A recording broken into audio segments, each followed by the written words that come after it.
Hey everyone, welcome back to the channel. Happy New Year. It is 2024 and we are kicking off the year with a set of replays that have been sent in by Gambit from the DECOY clan. Shout out to your clan. And the reason we're kicking off the year with these two replays is because they are amazingly good. They're very good results, and what better way to kick off a new year than with two of the best games that you're likely to see in the AMX 30B2 Brenus, which, as the title of this replay, as it was sent in to me, was best medium. I think it's best medium in Era 2 or best tank in Era 2. Can't remember exactly, but the word best and tank were in there, and Era 2 was in there. So that's what Gambit thinks of the Brenus. That was one heck of a shot to start off. I don't even see what that was. Was that M60 something? Jeez, man. Man alive. Shredding. Ignis getting away with it. Anyway, it is a new year, so we are starting things in spectacular fashion. And already, the game is not even 2 minutes old, really. And it's intense. There's shots going out, autocannons firing, tracking assist. Oh, there's too much. There's too much happening right now to talk about. Right, let's just take a breather here for a second. Let's take a timeout. 1861 damage, 1000 assist. That's very, very good for a start. RDF asking for trouble by poking and not firing. That's never a good idea, folks. If you're going to poke a ridge, at least make it worth your while and put a shot at. If you're going to poke, you're just exposing yourself for no good reason, really.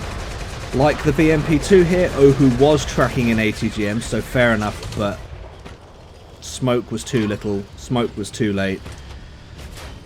Gambit was already tracking the forward movement, already leading the autocannon. There goes the B2. So there we go, we have two examples of what not to do.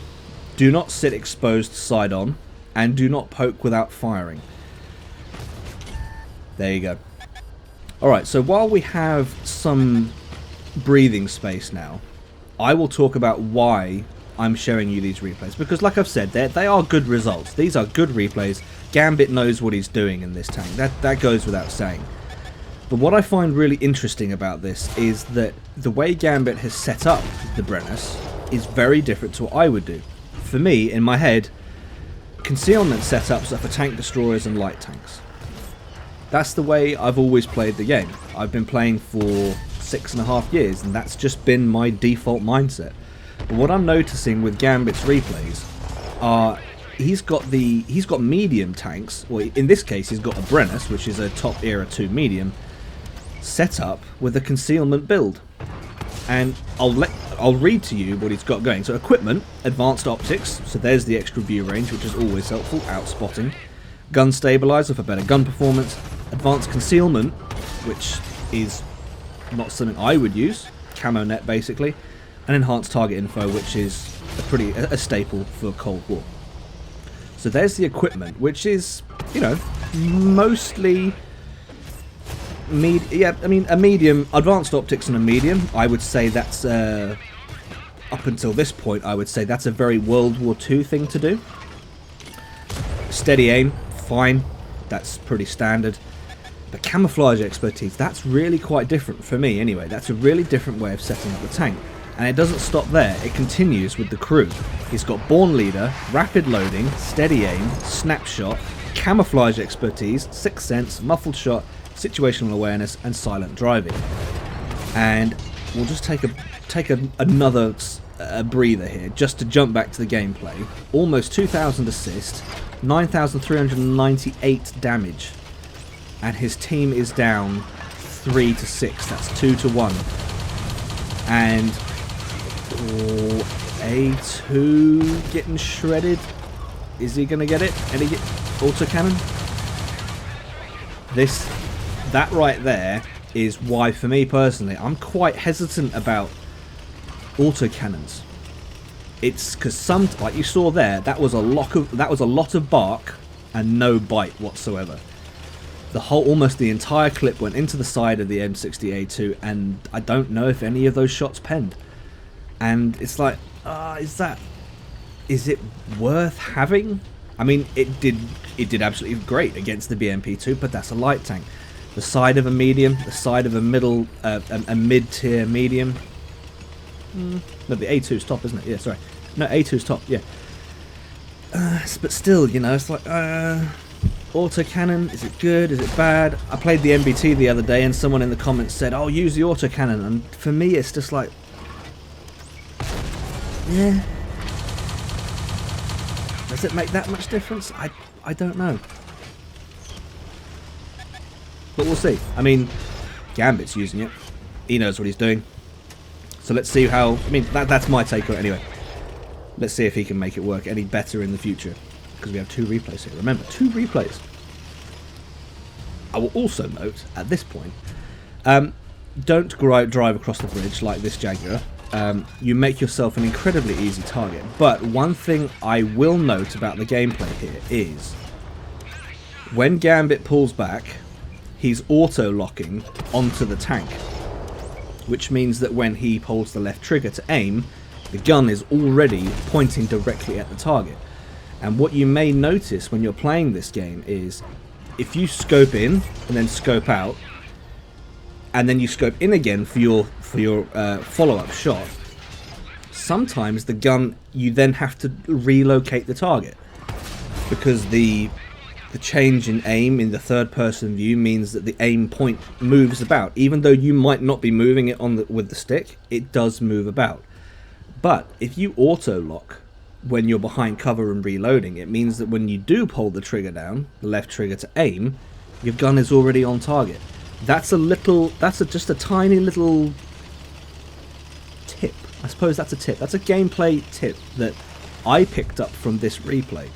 And I think that's a very, very clever thing to do, because it means you're going to be on target as soon as you're reloaded, which means you can get your return shot out as quickly as possible, which means you don't have to expose yourself for so long.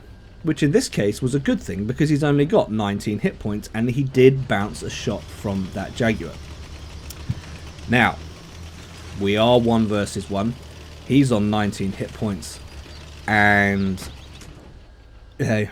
very passive gameplay now, because you've got to use the, well, you don't have the, he doesn't have the hit points to go out there and brawl with anything, so he's having to play it very, very sensibly. Now, I do know how this ends, but I won't spoil it. What I will do, though, is talk about the crew skills that I listed off earlier. So he's got this set up with a concealment build, or a semi-concealment build, I would say. And that isn't something I typically do. And I think that's a very, very interesting way of looking at the game, or playing the game, because sometimes when we get it in our heads that this is how things should be done, you might be right, you might be wrong. Doesn't really matter. But what can happen is, because you're doing the same thing over and over and over again, it gets a little bit dull. And this right here is proof that while something might work for you, that doesn't necessarily mean that that is the way to do it. And I won't get into this whole kind of discussion topic. It's a topic for another video. But that's where I have a slight bone to pick with anybody that says this is how you should do it. There are certain points in the game where you shouldn't stay side on to an enemy target and expose yourself. You shouldn't do that. That's a definite something everybody would agree with. But in this case, this is an example of how there isn't necessarily a right or a wrong way to set up a medium tank, for example. Now, he did spot the position of that last tank. I wasn't paying attention enough to know what it was, but I did see that it wasn't full. It was almost full health. So we have full health versus basically sneeze and you're dead. Not what you want, really. It's Leopard 1A1. The Leopard bounces. No, he hit the tracks. Return. There we go. Leopard 1A1. The ammo rack on tracks takes out Gambit in his Brenus. That's a defeat. Unfortunately, that is a defeat, but 6 kills, 14,022 damage, 1,944 assist. Very, very good. And this tank isn't fully unlocked. You see that? He's still grinding it. He doesn't have this thing fully unlocked, and he's already pulling off games like that. Wow. I mean, to me, that's a mark of a very good player. So that was Westfield. We're now into Sunset Coast, which, agree or disagree, I personally think this is a worse version of Airfield, and I don't think this is the most popular map in the game. But it does have some good lines of sight, which in True Vision, with Cold War True Vision, can lead to some, well, some advantageous positioning if you know what you're doing. He gets detected there almost immediately and takes a return shot, which, you know, taking damage is never good, but sometimes it can't be avoided. Now, sitting in C1 here, the advantage he's got is he does have a very good line of sight all the way down the C line, and because of this positioning, he can also look sorry, with the camera. I'm getting confused here with my hands. But from the minimap point of view, he's in the top left corner. From this position, he has very good shots down the C line, and he also has diagonal shots down towards the south center of the map as well. So, from a positioning point of view, even though he took damage to get here, now that he is here, this is a very strong position. And he's already done 2,817 damage. That is very, very good. And using the autocannon to track the 30B, smart move with the autocannon, he then gets the kill on the 30B as well. So there you go. There's good use of an autocannon. I think that's how it is meant to be used. And is he tracking the Magak 3? Yes, the Magak 3 is tracked. He's getting the track assist there, and he gets the kill. So there you go. There are 2 tanks that where he's used the autocannon to track the target, keep them in place, and then he switches to the main gun and he takes out the target with the main gun. You'll also notice that, like with most of the French mediums in Era 2, he is in fact firing the gold APCR, which, call it gold spamming if you want, but sometimes, especially with the French mediums that have heat as standard, switching to APCR is the better option because you're more guaranteed to penetrate your shots. And if you want to be consistent and you want to enjoy yourself more in the game, especially with the French mediums, this is, and I'll caveat this by saying what I'm about to say is for the French mediums. Don't just spam gold because you can. Use gold in the French mediums because APCR is more consistent than firing heat, especially when you've got tanks like the FV4211 that have a lot of spaced armor and heat just won't do the job. Another Brenus down the end there, getting smacked by double autocannon here. That's his teammate next to him firing autocannon at the same time. That was pretty vicious. Ooh, nasty. T92 now getting in a little bit too deep. Getting shredded as well. Nice leading the shots there. Very nice shot leading, I'll say. And the T92 is dead. They are goners. Find us another one indeed. Nice lead on the shot there for the bandit. Auto cannon coming out. Yeah, here we go.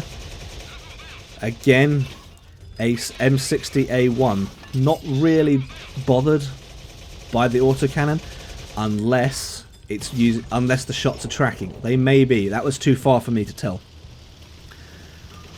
But this game, I think, is a good demonstration of how the autocannon can be effective, especially when taking out modules and specifically tracks.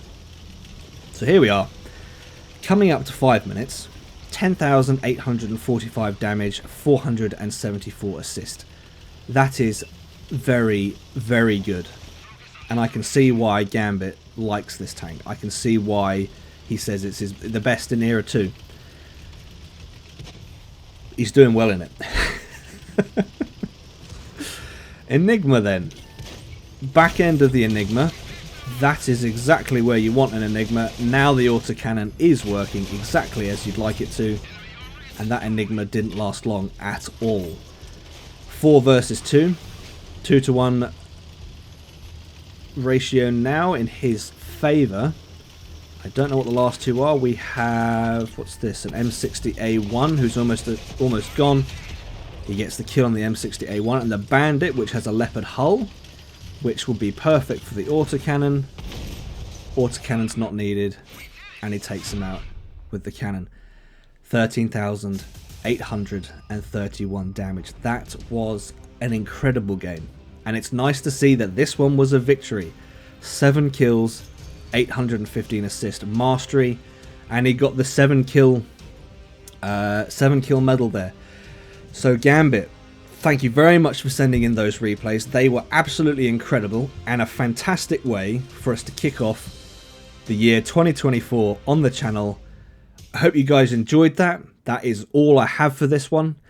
If you've enjoyed it, leave it a like, if not a dislike. Subscribe if you haven't already, and I'll see you in the next one.